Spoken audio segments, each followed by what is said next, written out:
Hey YouTube, what's the deal? This is Oscar Garner from Garner Commercial Services back again for episode 2. If you haven't seen my first video, please go back. I give you kind of the rundown of what this channel is going to be about. I am starting a vending machine operation in the Tampa Bay area. I need 8 locations by the end of the year. Is that going to be 8 locations all at once? Is that going to be 8 locations that we've gotten in and out of? We're going to see. I don't know. I'm kind of just rolling with the punches. I'm in the business now, trying to learn and grow as an entrepreneur, looking for different opportunities. So go back, watch my last video for context. This video is going to be something a little bit different. So for this video, what we're going to talk about is the startup budget. I'm going to give you guys the rundown of my January, how I got to where I am now. The most important part, of course, we're going to talk about budget. We're going to talk about, the expenses that I had to get through. I'm going to give you guys a little bit of sauce on how I've marketed. I don't have too much experience with that, but I'm going to give you what I can. So before we do any of that, please like and subscribe. Comment what you guys want to know. What am I not doing enough of? I want to provide as much value as possible. So comment what you need to hear. There could be some stuff that I think is small or unimportant that you guys really need to hear about that I'm not going over. So please leave a comment of what you'd like to hear. Share this with somebody who needs to get their bag together, and let's get this passive income for 2022. So I think the most important part of starting any business is understanding what it takes to get started, and I think most people are worried about the money. What am I putting up? What is my initial investment? I'm going to go over exactly what I spent. My general philosophy in business is to spare no expense. So if you have an opportunity to buy expensive equipment or stuff that you need for your business, it's better for you in the long run to pay the money up front, get it going. That way you're not doing a whole bunch of repairs that are going to eat into your profit margins as you go down the line. You want to be able to have a secure business that is actually passive. You don't want to be always working on your machine, always scheduling repairs. You want to be able to collect your money and restock, right? So let's go over what I did to get started in this business when it comes to the machine, equipment, and all that stuff. So of course, the first step is getting a machine secured, right? It's like setting up a small store in somebody else's business. That's how you have to think of it. So you want your store to be fitting for the business. I had a motel out in St. Petersburg Beach. It's a small 25 roomer, but I wanted it to be something where I'm only coming out there to check about twice a month. So I was looking for something that could hold a lot of capacity. I started shopping around for drink machines, and I found a refurbished Dixie Narco 600E. The 600 means 600 cans.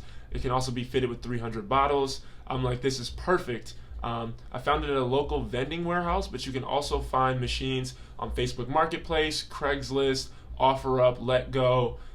If you're in the game, you tend to know people who have inventory sitting around who are trying to move things around, and you can be the guy that gets somebody's other machine or something like that. I wanted to go the refurbished warehouse route because I thought it was a little bit more secure, and they were offering training, installation, and moving all in one. So I thought it worked best for my business. So the first location, first machine, we spent $1,900 on this machine. These usually run from $1,800 to $2,000. I'll put some pictures up if I can. Usually you can get one for about $1,500 to $1,250 if you're getting it in more off-market channels. But I wanted to make sure that this was a good machine for my first one, so I went with the one that was about $1,900.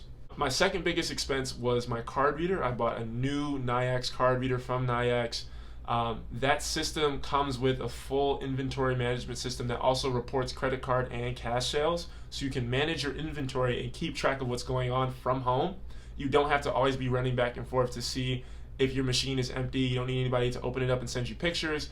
All you need is the system, and it reports everything to you. That ran me about $350, and I'm paying $10 a month for the management service. So all in, it's $360 for the first month, and then $10 a month for as long as I'm using it. So that was my second biggest expense. Third biggest expense was installation and moving. On top of my machine, I had to get the card reader installed, and I needed to get everything moved to the location.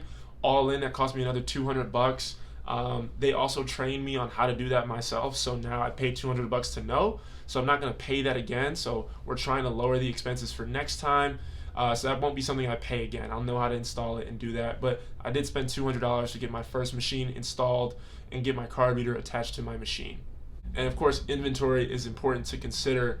That's going to depend on how you get it outfitted.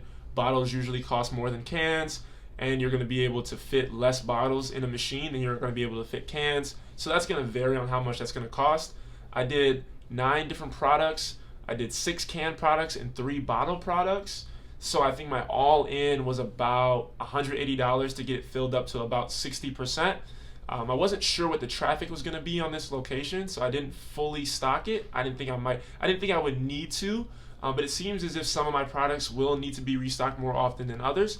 So as we go forward, I'll show you guys what I've learned from the inventory management, and I'll share that here. But of course, this video is about startup costs, so let's keep it on that. So with the card reader, the movers, the machine itself, and the inventory, those are the 4 essentials, right? You're going to need all of that.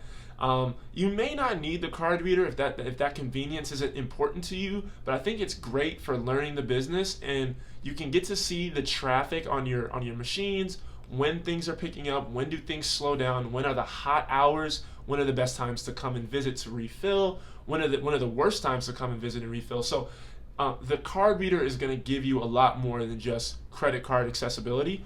It's going to give you access to what's going on with the machine away from there. So that's not an essential, but I thought it was important to my business for my learning. So I suggest getting that if you can. If you can't, you can always just put one up that just takes cash. That works. But you are limiting yourself to your payment options, which therein limits revenue. So you got to think about that type of stuff. Is it worth the investment for the location? So here's the budget. Simply put, machine cost me about $1,900, can cost you anywhere from $400 to $4,000. Might be a glare right here, so bear with me. Card reader, I bought one for $360 plus $10 a month. If you buy one from NYX, that's probably what you're going to spend. Inventory, $180, anywhere from $150 to $300 a month. Movers and install, I think I paid about $250 for all of that. Another, $50 to $30 for somebody who will do it cheaper, or somebody who does a really over-the-top job and maybe even trains you. That's where that $300 is coming in. All in, we're looking at $27.5 for me. I think I spent a little bit extra, so it's actually $28.5 for you guys. You can definitely do this cheaper if you want to, but this is how it's done. This is really all that's needed. We're talking about 4 major things here and some extra items, but this is all you need to have to start this passive income business, and I really hope this helped you guys out. So at the end of the video here, I want to add a little bit of game on how I've been doing my marketing, what's worked for me, how I'm shopping for new locations. There's a few things that you can do. I've only had a little bit of experience, but I'll give you some light into what I've been doing. My claim to fame right now is Facebook ads. I put up a Facebook ad. It's a truly passive way of marketing. People are going to look you up if they're looking for machines, especially for small businesses that aren't looking to go through traditional channels. They're looking for somebody who has a small business. They like to have those relationships. So I listed my services on Facebook Marketplace. I'll put the ad over here, and I'll explain how I did the ad with a little bit of voiceover in a minute. A few quick pointers when you're doing Facebook Marketplace advertising. You definitely want to set your location, understand where your area of business is, communicate that in the title so businesses know where you're willing to operate. Have good, solid pictures, nothing grainy or pixelated. Helps make you seem official, and it's good for engagement. Definitely want to have a warm, welcoming description that communicates that you're not selling a machine, but you are offering a service. Definitely set that price to 0. Say no machines for sale. Say your business name and say what you do, and things should go pretty well for you. This is a great way for passive advertising and a great way to market your business.